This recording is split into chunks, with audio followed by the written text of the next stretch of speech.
السلام علیکم ورحمۃ اللہ وبرکاتہ۔ بہت مختصر سا نصیحت آموز واقعہ لے کر میں آپ کی خدمت میں حاضر ہوں۔ ہمارے معاشرے اور سماج میں اکثر ایسی باتیں ہوتی رہتی ہیں، ایسے واقعات اور مثالیں سامنے آتی رہتی ہیں جو ہمیں سوچنے پر مجبور کر دیتی ہیں۔ بظاہر بہت چھوٹی چھوٹی کہانیاں معلوم ہوتی ہیں، مگر ان کے اندر زندگی کے بڑے بڑے سبق جو ہے وہ چھپے ہوتے ہیں۔ ایسا ہی ایک دلچسپ اور سبق آموز واقعہ ہے۔ ایک شخص نے نیا مکان خریدا۔ اس مکان میں ایک خوبصورت باغ بھی تھا اور آس پاس کے پڑوسی بھی بہت اچھے اور خوش اخلاق تھے۔ کچھ دنوں کے بعد اس شخص نے محسوس کیا کہ ایک پڑوسی اس کے گھر کے دروازے پر کچرا پھینک دیتا ہے۔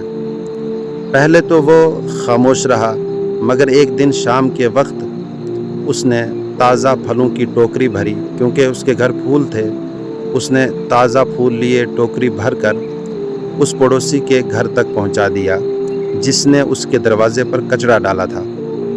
جب وہ ٹوکری لے کر پڑوسی کے گھر پر پہنچا، دروازہ کھٹکھٹایا۔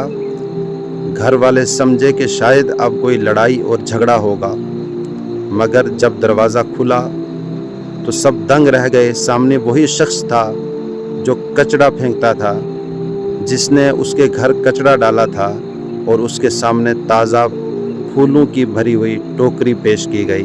وہ شخص مسکرایا اور کہا، جو میرے پاس تھا وہی میں آپ کے لیے لایا ہوں۔ آپ کے پاس جو ہے وہی آپ دوسروں کو دے سکتے ہیں۔ اس واقعے سے ہمارے لیے ایک بہت بڑا سبق ہے کہ ہم دوسروں کے ساتھ ویسا ہی برتاؤ کرتے ہیں جیسا ہمارے دل کے اندر ہوتا ہے۔ اگر ہمارے اندر نفرت ہے تو دوسروں تک پہنچے گی، اگر ہمارے دل میں محبت اور دوسروں کے لیے خیر خواہی ہے تو وہی دوسروں تک منتقل ہوگی۔ لہٰذا ہمیں چاہیے کہ دوسروں کے رویے سے متاثر ہو کر برائی نہ کریں، بلکہ اپنے اخلاق کو کردار سے اچھائی بانٹیں، کیونکہ جو ہمارے پاس ہے وہی ہم دوسروں کو دے سکتے ہیں۔ اگر پورا واقعہ آپ کو سمجھ میں آ گیا ہے تو دوسروں تک ضرور شیئر کریں۔ اللہ تعالی عمل کی توفیق دے۔ السلام علیکم۔